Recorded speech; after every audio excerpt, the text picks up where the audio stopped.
My name is Rodolfo Nieto. How old are you? I am 41 years old. I'm nailing it. What is your job? My job is a singer, actor, composer, lyricist, instrumentalist, everything around music and musical theater I like to do. What instrument do you play? Couple of things. I sing, that's my main instrument. And I also am playing guitar. I play the acoustic guitar. I'm learning electric guitar now. And I played the vihuela. I visited the school back in, when was that, November? To show like some of the vihuela that I was playing for the mariachi opera. And right now that's it, but I'm also working more on piano, working more on percussion, and any instrument that I see that I like, if I have the time, I'll try to make time to learn that as well. I would love to learn the accordion or the bandoneon, like as a part of another instrument to do. When's your birthday? My birthday is May 15th. The Ides of May. I'm a Taurus. You know astrology? Do you know any like zodiac signs? You ever play with that? Yeah, I'm very much the bull. I'm very much a Taurus. When's your birthday? December 23. Is that Sagittarius? Do you know? If you don't know, it's okay. When's your birthday? October 11th. Oh, October 11th. Well, happy belated birthday, and happy belated birthday because it was last year. What's been something hard about learning music? Something hard about learning music. I think a lot of people who go into music, and you can see if this applies to you too, they have some natural talent. They have an ear for it, or they pick up an instrument and they go, oh, that's okay, I get that, and you get it quickly. And there always comes a point when it's not so easy. When all of a sudden you realize, oh, I can't just make it happen. I actually have to do the work. And then for me, I've been doing this for most of my life now. And so the hard part is realizing that that work, that is the majority of what we do. Being able to go on stage and performing is a very small part of what we do. Everything else, most of our work is in rehearsing, practicing, and refining the natural talents that we have so that we can be better than we thought we could be. What's your favorite piece? Well, there's a lot. So, orchestrally, there is a piece by Ravel called Daphnis et Chloe. I'm not sure if I'm pronouncing that right, but it's a ballet and it's beautiful. It's a beautiful piece. Singing, it changes from time to time. So operatically, there is a piece I'm enjoying right now called Devant la Maison. It's a Berlioz opera piece. And then in musical theater, there's a piece called Fight the Dragons, which I recently did, which is a lot of fun to sing. I play guitar with myself, accompany myself as well. Depends on the day. I just enjoy singing, and I enjoy playing, and I enjoy listening to a lot of different music.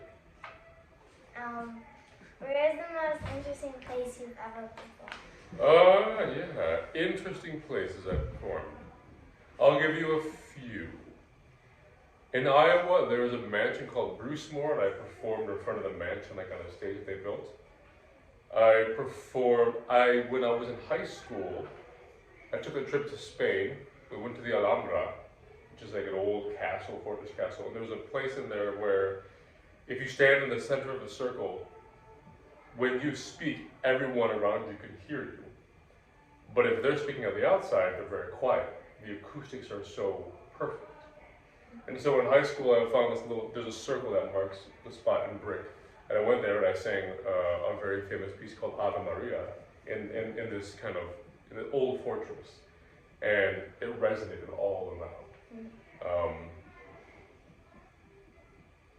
And let's say, Carnegie Hall, that was great. I performed at Carnegie Hall. In one of their 3 or 4 different performance halls. What's your favorite note? My favorite note, to sing or the sound of it? The sound. The sound of it.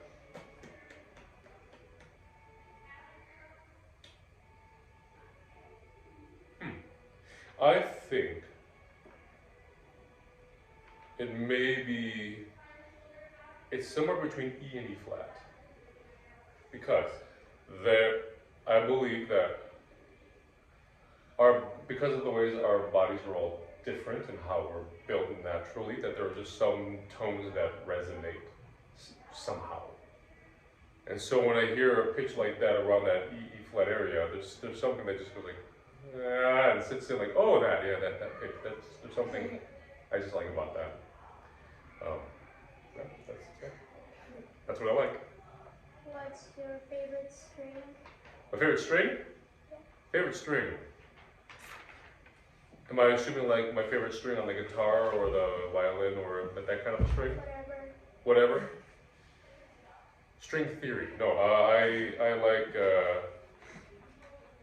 the bottom string. I like the bass string. So like on the guitar, the E string, because I live in that bass land. I love that bass sound. Yeah, the bottom string. Whatever, it doesn't matter. The bottom string. I like the bottom string. C. Yeah, depending on the which instrument has C as the bottom. Cello. There we go. That one, yeah, like that. What advice do you have for young musicians like us? Advice I have: find and then play the music you want to play. I think in school and education, we do a good job we try to bring a lot of different styles and influences to help show you what's possible.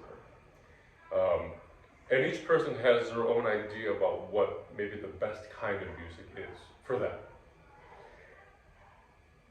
And I would say, especially if you want to keep playing, if you find the music you love to play and you keep working at that, or the kinds of music, it doesn't have to be one. If you actively search for it, find it, and then play that, then it becomes a fun. Then all the practice and rehearsal becomes fun, and you enjoy doing it. If you're always playing what somebody else wants you to play, that could be exhausting and tiring. You have to do it sometimes. But always go back to finding, well, what is it I like to do? What do I like to play? What do I like to listen to? And that will keep you going further and push you further in your music. How do you create a good singing voice? How do you create a good singing voice? Okay, so visualize this with me. In order to sing, we need three things. We need a vibrating source. That's our voice, right? Can you do that? Put your hand here. Put your hand on your own throat. Put your hand right there. Right there. Yeah? And just go. Can you feel it? Can you feel like a little vibration? Yeah, that's your vocal cords, right? You need that to produce sound. You need an energy source, which is your breath. Can you, with me, go.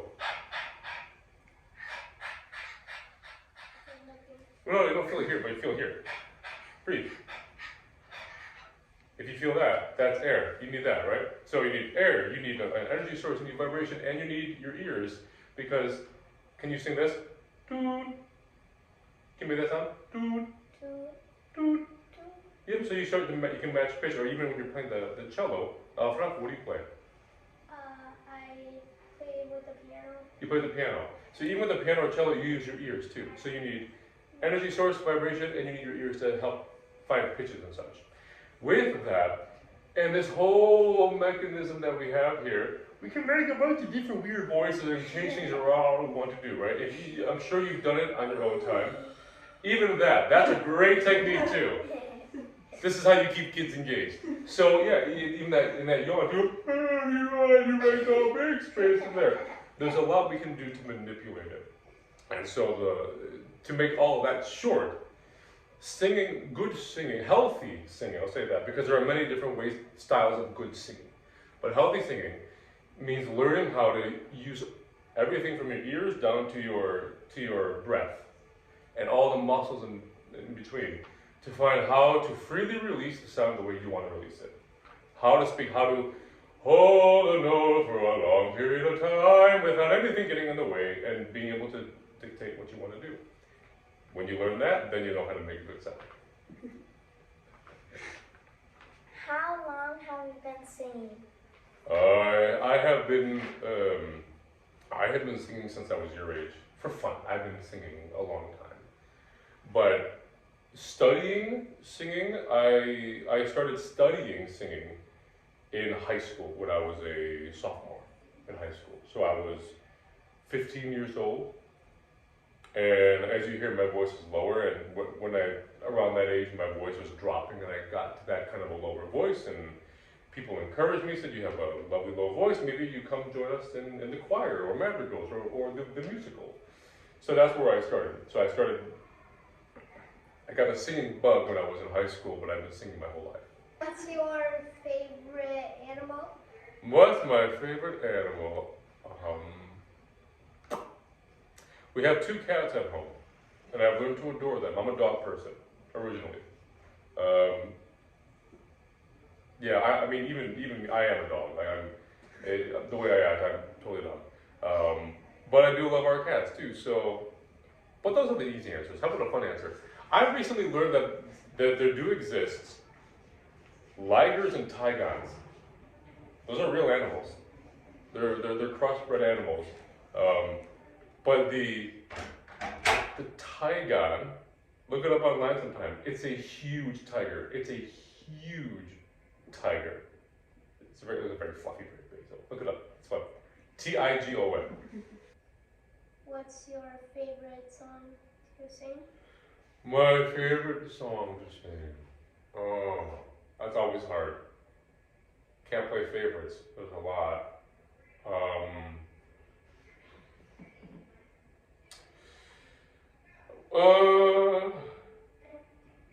Yeah, it's funny. There are so many choices right now. My mind kind of goes blank. We have a lot of great American jazz standards. A lot of ballads. That's I'll walk around the house and just start singing them. And I can't think of a single one right now. I'm on the spot. You made me nervous with that one, Franco. That's okay. That's good. But otherwise, there's one song right now that I really do enjoy singing. And it's called Let's Not Waste a Moment. It's a love song. It's from a musical. And it's one person singing it to another, and it goes roughly like, let's not waste a moment, let's not lose a day. There's a bright forever, not so far away. It's a lovely ballad. Yeah, that when I sing it, I can identify with it, I can connect with it, and it just becomes a joy to release that kind of a sound. Did you ever have hair? That's a great question. I did have hair. I shaved my head the first time when I turned 20 or 21. I was in college. But I had like a big, I don't know, it was kind of like little curly, wavy kind of hair. And then as I was getting into my early 20s, I started noticing that my hair was kind of getting thinner, and I knew it would start receding. And so I said, well, forget that, I'm just going to shave it all off. And I did, and it looked good, and I was lucky with that. And I've shaved it ever since. Yeah, that's a great question. You can't picture it, can you? You can't see me with hair, no. Most people can't. My wife can't even. She looks at a picture. That's very strange. What's your favorite emotion? Favorite emotion? Yeah. Favorite emotion? You know, I don't have a favorite emotion. But I think it's important to have emotions, to acknowledge them, and however you feel. I have many days where I feel very low and kind of sad, and then I feel up and happier at times too. And it's kind of how I navigate that and wonder why. And sometimes, to bring it back to what we're doing here, sometimes making music is exactly what I need to do to kind of lift me out. As I talked about good singing and that idea of releasing sound, you're releasing emotion too. So oftentimes in my work, I will explore emotions of characters and try to tap into what it is they're feeling while they're singing this song. But then to do that, I'll tap into, well, how do I know that emotion? If they're upset or angry, well, there are times when I've been upset or angry, so how can I tap into that and send that out? What is not? I know I love it. I'm just so riveting to one. But it allows me then to use art, use music, what we're doing here, to release this kind of emotions that I'm feeling and just send it out to the world. Because everyone has it too. And we can connect with that, we can connect through our music, and that's really important. This is why I go back to the idea of do you sing too, because singing is a good way to release and to connect, whether you're at church, oftentimes singing as a community, sometimes with your friends, if you're singing pop songs to the radio, it's a good time, it's a good way to connect, and it's a way to release.